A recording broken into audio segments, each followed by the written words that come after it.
ഇതൊക്കെയാണ് pixel mapping. Key frame ഈ frame കൊടുത്തു കഴിഞ്ഞാൽ റെഡ് ഫസ്റ്റത്തെ റെഡ് കൊടുത്തു, ഗ്രീൻ കൊടുത്തു, അടുത്തതൊക്കെ ഈ കളർ അത് കൊടുത്തു, അടുത്ത മഞ്ഞ കൊടുത്തു. ഇതിനൊക്കെ ഫ്ലാഷ് മോഡ് കൊടുത്തു കഴിഞ്ഞാൽ സ്റ്റാപ്പ് ചെയ്ത് കളിച്ചാൽ മതി. ഇതാണ് ഞാൻ മൊത്തം എല്ലാ പള്ളിയിലും കളിക്കുന്നത്. നീ കണ്ടു കേട്ടോ.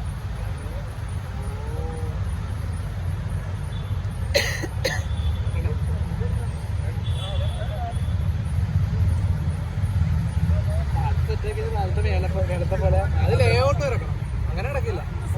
അത് പിന്നെ ഇതിപ്പോ മിനിപ്പേടെ കത്ത പോലെ കത്തുള്ളൂ. ഇതിന് ലേഔട്ട് എന്ന് പറഞ്ഞ സംഭവമുണ്ട്. ഈ ഗ്രൂപ്പ് നേരെ നീ പേസ്റ്റ് കൊടുത്ത് ഇവിടെ ഒരു വേറെ ഗ്രൂപ്പ് ഉണ്ടാക്കിയിട്ട് പഠിച്ച് പിക്സൽ മാപ്പിംഗ് എഡിറ്റ് ലേഔട്ട് ഉണ്ട്. അതുപോലെ ഈ ലേഔട്ടിൽ ഈ പള്ളി അങ്ങനെ ഇരിക്കണം, ആ പള്ളി അങ്ങനെ തന്നെ വരക്കണം. സ്ട്രക്ചർ വരച്ചു സ്ട്രക്ചറുണ്ട്. ഈ പാറോടെ ഈ പറവിട, ഈ പാറോടെ ഈ പറവിട, അത് വരച്ചു. അത് വരച്ചാലാണ് ഇതൊക്കെ അതുപോലെ ഡിസൈൻ വരുള്ളൂ. എല്ലാ പരിപാടിക്കും ഞാൻ ഇരുന്ന് വരക്കും. അത് മാത്രം ഇറങ്ങില്ല. അത് ഇടങ്ങാണ്. ഒരു 3-4 മണിക്കൂർ പോയിരിക്കണല്ലേ.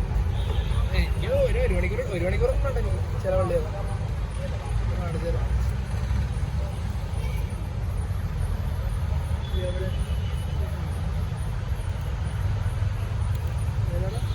സെലക്ട് ചെയ്യാൻ പറ്റുന്ന അത് UPS സ്ട്രക്ചർ വരച്ചത്. ഇതെന്തുകൊണ്ട് ഈ എറർ കാണിക്കണം? സെലക്ട് പിക്ചർ അതാണ് സെലക്ട് ചെയ്യുന്നത്. ക്രിയേറ്റ്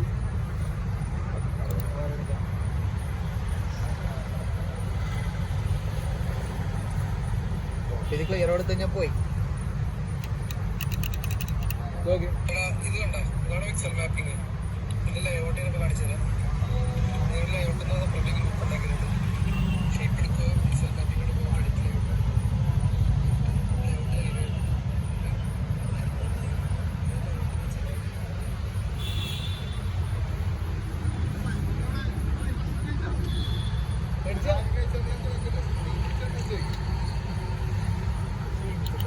അതല്ലോടി ഇല്ല.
ഇനിയിപ്പോൾ സൈസൊക്കെ ഹെൽത്ത് ഫാനൊക്കെ നിവർത്താൻ വേണ്ടി എല്ലാ